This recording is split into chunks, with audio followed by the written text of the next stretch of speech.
Start with breaking news for you this hour. Flydubai pilots were forced to work flat out, and they warned the company it would lead to a crash. Those are the revelations RT has obtained from a former pilot at Flydubai, the company operating the tragic flight which crashed in Russia's city of Rostov-on-Don on Saturday, killing all 62 on board. He asked us not to disclose his identity, and we have disguised his voice.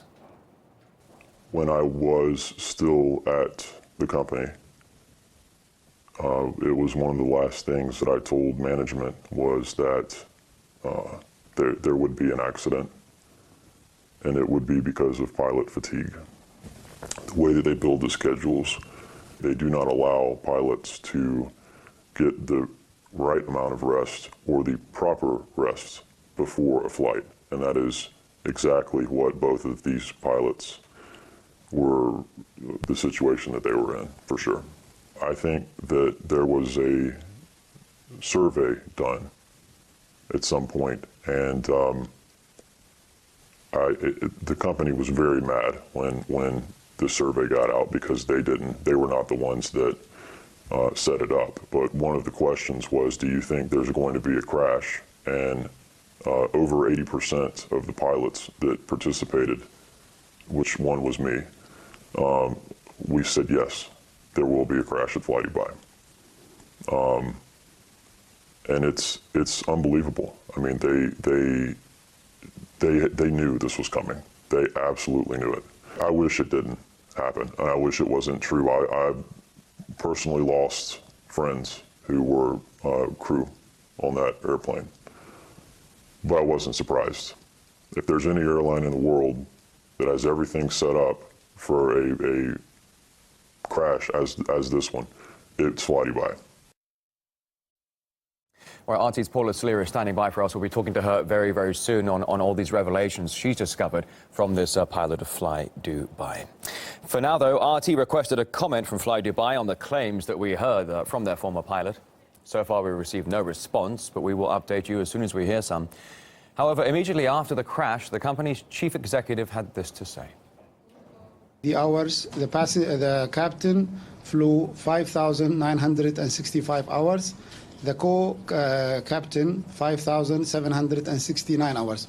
So in that context, that's quite experience. For every operation, there is always enough fuel to hold a flight, and then to go into an alternative airport. So as far as that is concerned, that was already, there is enough fuel. Well, the flight from Dubai missed the runway as the pilots attempted to land. After attempting to land for a second time, it's believed the plane lost speed and went into a free fall. 45 passengers and 7 crew members were killed in that crash. All right, let's get some more details now on what the former Flydubai pilot had to say about the company. Let's cross live to RT's Paula Sleer, who's been speaking exclusively to him. Paula, good morning to you. Do tell us a bit more about the man behind these accusations. How did you find him in the first place? Well, after the plane crashed on Saturday morning, I reached out to the crew, the pilots of Flydubai. I saw that many of them were posting messages of condolences and support online, and I was asking whether anyone wanted to talk to us. They were all afraid to talk to the media because they felt that there could be repercussions. But word got out that I was looking, and I was contacted by a former captain of the airline who is based in Doha. He told me that he had some important information to give me, and he wanted to meet with me. When I met him, he was visibly shaken. He hasn't eaten properly or slept properly since the crash on Saturday morning, and he said he was motivated to talk to RT because he knew many of those on board, and he felt that the truth needed to get out. As he put it, passengers buy a ticket, they put their life in the hands of the pilots and the crew, and they have a right, we have a right to know what is happening. He holds the management of Flydubai 100% responsible for the crash. He says, to quote him, that the schedule of the pilots flying that plane were horrendous, that they were not sufficiently rested to be at the controls, to fly a plane and to make decisions. He backed up his claims with data, including the flying schedule of the first officer. Take a look. Neither pilot had much seniority in their seats. They were considered pretty junior. Therefore, they would have been getting pretty bad flights, long night flights, a lot of night flights.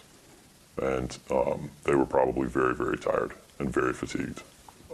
I've been able to get the first officer's roster, and he was working 11 days in a row with the exception of one day off, which was Tuesday, March 15th. Everybody at the company has these dangerous shifts from day flight to night flight, and then back to a day flight, and then back to a night flight.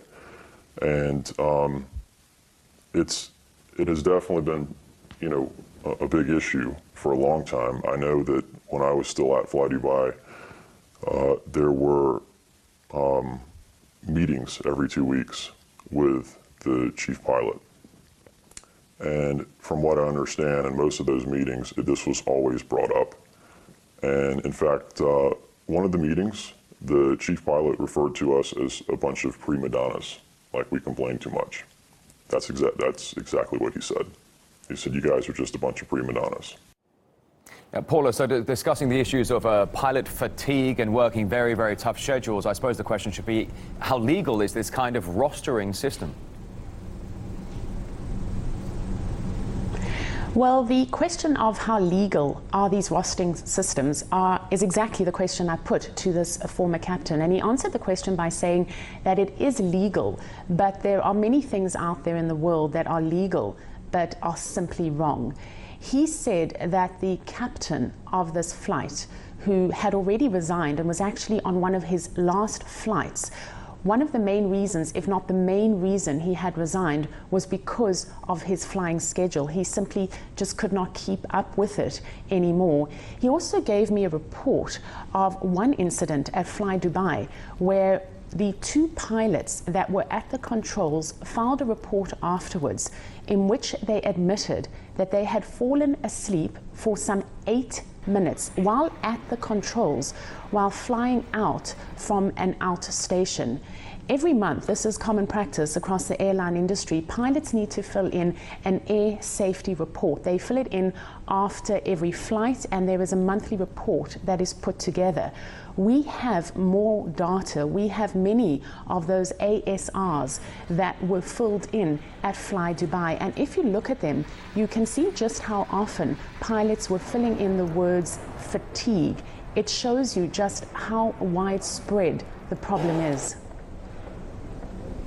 With such a high workload and jumps between days and nights, I quite simply cannot work anymore without becoming a safety risk. I am constantly tired because of the many day-to-night body clock changes. I have no problem doing night or early morning flights. All I ask for is that there is a pattern in the roster.